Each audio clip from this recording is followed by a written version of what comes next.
পৃথিবীর যত হিট সিনেমায় আছে কারো ভালো লাগে কারো খারাপ লাগে। আমাদের দেশে রকস্টার একটু পিছিয়ে আছে। টোটাল আমাদের সিনেমায় 10টা গানের মধ্যে 3টা গান শুনছে। প্রত্যেকের জন্য কিছু না কিছু থাকে, মানে 10টা গান এমনি এমনি 10টা গান না। সবাই ঠিকঠাক? আপনারা কি এমনি দেখছেন নাকি এক দুইজন ছবিটা দেখার সুযোগ হয়েছে? আমার ভালো লাগছে, ডেফিনেটলি ভালো লাগছে, কজ স্বাভাবিক ব্যাপার, আমার প্রথম সিনেমা, সো ভালো লাগাটাই স্বাভাবিক। আর দেখেন, স্বাভাবিক একটা ব্যাপার, এটা একটা খুবই কমন জিনিস।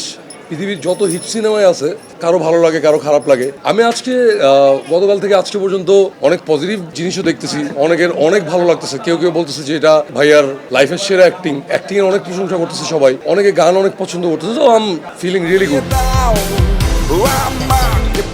এই বিষয়টাতে আমি আসলে এখন পর্যন্ত মানে এই যে গানের দিক থেকে আমাদের দেশে রকস্টার একটু পিছিয়ে আছে। আমার মনে হয় এটা একটু too early two comment on this. কারণ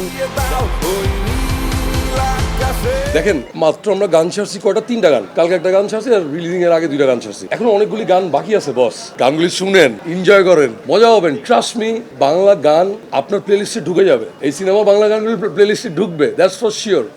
আমার কাছে, টু বি ভেরি অনেস্ট, আমার কাছে মনে হয় না যে আমরা গানের দিক থেকে পিছিয়ে আছি। কারণ গানগুলি এখনো তো এক্সপ্লোর করার টাইম হয় না। মানে মানুষ তো টোটাল আমাদের সিনেমায় 10টা গানের মধ্যে 3টা গান শুনছে,